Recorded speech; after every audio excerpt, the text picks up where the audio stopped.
ये video guys बहुत important है क्योंकि कुछ ज़बरदस्त खबरें निकल के सामने आ रही हैं, कुछ ऐसी अपडेट निकल के सामने आ रही हैं जो आपको बजट से पहले पता होनी चाहिए। यहाँ पर आप देखिए मैंने भारत इलेक्ट्रॉनिक लिमिटेड खोला हुआ है। आपको बताना चाहूँगा आज है 24 जनवरी 2026। आज है फ्राइडे। आने वाले 2 दिन तक मार्केट क्लोज रहने वाली है, लेकिन जब भी मार्केट ओपन होती है तो आपको इन कंपनीज़ के ऊपर नज़र बना के रखनी है क्योंकि आपको एक ज़बरदस्त बदलाव इन कंपनीज़ में देखने को मिलेगा। जिसमें पहली कंपनी है भारत इलेक्ट्रॉनिक लिमिटेड क्योंकि इसको लेकर एक बड़ी खबर आ रही है, हम डिस्कस करेंगे अभी। दूसरी कंपनी है Paras defence and space technology limited. इस कंपनी को लेकर भी एक ज़बरदस्त खबर आ रही है। अगली कंपनी है गाइस बीडीएल यानी भारत डायनेमिक लिमिटेड। इस कंपनी को लेकर भी जो खबरें आ रही हैं उस पर हम चर्चा करेंगे। अगली कंपनी है guys garden rich builder and engineers limited. इस कंपनी को लेकर भी एक बड़ी अपडेट है। उसके बाद हम डिस्कस करेंगे एचएएल यानी हिंदुस्तान एरोनॉटिक लिमिटेड। इन सभी कंपनीज को हम जानेंगे कि भाई ओवरऑल इन कंपनीज में क्या वो खबर आ गई है जो अब पता होनी चाहिए, और ये अपडेट आपको बजट से पहले पहले ही पता होनी चाहिए। सबसे पहली और सबसे इंपॉर्टेंट बात आपको बताना चाहूंगा, जो एक्सपर्ट हैं उनका मानना ये है, और एक दो एक्सपर्ट नहीं मल्टीपल एक्सपर्ट्स के द्वारा ये बात मानी गई है कि फाइनेंस मिनिस्टर निर्मला सीतारमन इस बार भी डिफेंस बजट में काफी बड़ा इजाफा करने वाली हैं। और ये खबर सिर्फ एक आर्टिकल में नहीं, मल्टीपल आर्टिकल्स के द्वारा पब्लिश की जा रही है और बताया जा रहा है कि भाई डिफेंस सेक्टर को इस बार भी काफी ज्यादा सपोर्ट मिलने वाला है। ऐसा इसलिए क्योंकि आप नोटिस कर रहे होंगे कि ग्लोबल लेवल पे एक मार्केट टेंशन बना हुआ है और इंडिया भी मेक इन इंडिया में लगा हुआ है। मेक इन इंडिया पे पूरा फोकस है भारत का। तो सरकार मजबूती से अपने डिफेंस सेक्टर को मजबूत करना चाहती है क्योंकि जिस तरह से जियोपॉलिटिकल टेंशन चल रही है उस हिसाब से कभी भी भारत के ऊपर खतरा मंडरा सकता है। और इसीलिए एक्सपर्ट्स ने बताया है कि किन किन कंपनीज के ऊपर हमें नजर रखनी चाहिए। एक्सपर्ट्स ने कुछ खास कंपनीज को बताया है जो बजट के आसपास आपको अचानक बड़ी परफॉर्मेंस में देखने को मिलेंगी। और ये सब मैं आपको ऐसे ही नहीं बता रहा, मैंने यहाँ पर खोला हुआ है मिंट का एक पॉपुलर आर्टिकल की आप पहले डेट चेकआउट करिए 4 जनवरी 2026। इससे समझ में आता है कि भाई ये लेटेस्ट आर्टिकल है, कोई पुराना आर्टिकल नहीं है। और यहाँ पर हमें ये भी देखने को मिलता है बजट 2026 को लेकर ये आर्टिकल है। कुछ कंपनीज के नाम इधर दिए जा रहे हैं जिसमें एचएएल, बीईएल, पारस डिफेंस आपको देखने को मिलेगा। बीडीएल यानी भारत डायनेमिक का भी नाम आपको इधर देखने को मिलेगा। इन कंपनीज को एक्सपर्ट्स के द्वारा बताया जा रहा है कि भाई ये कंपनी आगे अच्छा परफॉर्म कर सकती है। अब यहाँ पर ये बिल्कुल नहीं भूलना चाहिए, जहाँ पर हिंदुस्तान एरोनॉटिक का नाम आता है इसका मतलब साफ है एरोस्पेस और फाइटर जेट में ये कंपनी एक डोमिनेंट प्लेयर है। इस वजह से एचएएल का नाम हमेशा लिया जाता है। अगर हम बीईएल की बात करें तो बीईएल एक डिफेंस इलेक्ट्रॉनिक और सर्वेलाइंस सिस्टम के लिए काफी ज्यादा जाना जाता है। और अगर कोई भी ऑर्डर आता है डिफेंस का उसमें बीईएल के कंपोनेंट्स, बीईएल की सर्विसेज, बीईएल के डिफेंस इलेक्ट्रॉनिक सर्वेलेंस का तो यूज होना तय है, यानी कि इसको फायदा होना ही है। तो ये है भारत इलेक्ट्रॉनिक। अगर हम बीडीएल की बात करें तो बीडीएल भी सेम सिनेरियो के साथ फॉलो होता है। मिसाइल्स हो गए, वेपन्स हो गए, इनके लिए कोई ऑर्डर आता है तो बीडीएल सबसे आगे आपको देखने को मिलेगा। बीडीएल के पास सबसे पहले कॉन्ट्रैक्ट जाएगा, इसीलिए बीडीएल भी काफी इंपॉर्टेंट कंपनी है।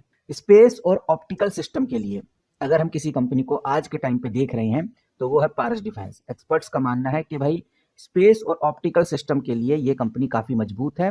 एक छोटी कंपनी है लेकिन कंपनी में पोटेंशियल काफी हाई है। वहीं शिप बिल्डिंग और नेवल एक्सपेंशन के लिए गार्डन शिप बिल्डर की तरफ सरकार अभी देख रही है क्योंकि ये भी एक पीएसयू कंपनी है। कहने का मतलब ये है कि सारी कंपनीज चाहे वो एचएएल हो, बीईएल हो, बीडीएल हो, गार्डन शिप बिल्डर हो, ये सारी पीएसयू बेस्ड कंपनी है सिर्फ पारस डिफेंस को छोड़कर। और ये बात बहुत इंपॉर्टेंट है जो हमें पता होनी चाहिए। ऑलमोस्ट हर इन्वेस्टर इस बात को अच्छे से जानता है कि हाल ही में जो डिफेंस कंपनी है 15 से लेकर 20% तक गिर चुकी है। पारस डिफेंस अगर आप देखोगे तो 5 दिन में लगभग 5% गिर गई है मार्केट की वजह से।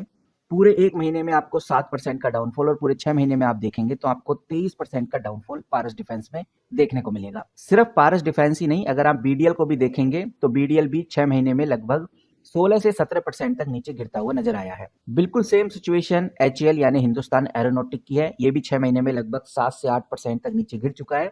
और वही हाल आपको गार्डन रिच बिल्डर में देखने को मिलेगा। ये कंपनी भी 6 महीने में लगभग 14% तक नीचे गिर गई है। सिर्फ ये जो बीईएल है भारत इलेक्ट्रॉनिक, यही कंपनी आपको आगे बढ़ती हुई नजर आएगी। इसके पीछे का रीजन मैं आपको ऑलरेडी बता चुका हूं कि डिफेंस में अगर कहीं भी ऑर्डर आता है, किसी भी तरह का कोई ऑर्डर आता है तो भारत इलेक्ट्रॉनिक को उसका फायदा जरूर होता है। बिकॉज ये कंपनी इक्विपमेंट सर्विस प्रोवाइड करती है, डिफेंस सर्विलांस ये कंपनी प्रोवाइड करती है। और इन दोनों चीजों का इस्तेमाल हर डिफेंस कंपनी के लिए जरूरी है। तो कहने का मतलब साफ है कि HAL हो गया, पारस डिफेंस हो गया, BDL हो गया, गार्डन डिस्ट्रिक्ट बिल्डर हो गया, ये वो कंपनी है आज जो आपको थोड़ा सस्ती मिल रही है। लॉन्ग टर्म इन्वेस्टर्स के लिए एक अच्छा चांस है एंट्री लेने का। और अगर यहाँ पर हम की एरिया की बात करें तो ये ध्यान रखिए, missile, air defence system, drone और नेवल शिप बिल्डिंग, यही वो सेक्टर है जहां हमें ज़्यादा फोकस रखना है। तो मिसाइल्स में अगर हम बात करें तो BDL का नाम सबसे पहले लिया जाता है। एयर डिफेंस की अगर हम बात करें तो HAL का नाम सबसे ज़्यादा लिया जाता है। ड्रोन्स की अगर हम बात करें तो पारस डिफेंस आ जाता है।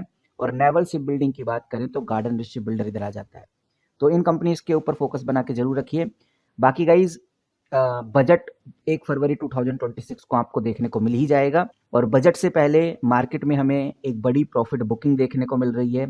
इस प्रॉफिट बुकिंग के चलते हुए ही आज मार्केट का ये हाल है कि मार्केट 3 दिनों से आपको कोई खास परफॉर्मेंस में देखने को नहीं मिल रहा। तो अगर कोई भी कंपनी अपने सपोर्ट लेवल को टच करती है तो कह सकते हैं कि बाय ऑन डिप एक अच्छा स्ट्रेटजी रहने वाला है, जब तक कि वो अपने 200 DMA यानी डेली मूविंग एवरेज से नीचे क्लोज ना हो जाए। तो ये चीज हमें ध्यान रखकर चलनी है। बाकी जैसे ही कोई खबर आती है, ग्लोबल न्यूज आती है, कोई बड़ी अपडेट आती है, डिफेंस सेक्टर को लेकर कोई न्यूज, कोई बड़ी अपडेट आएगी तो आपके साथ जरूर शेयर करूंगा।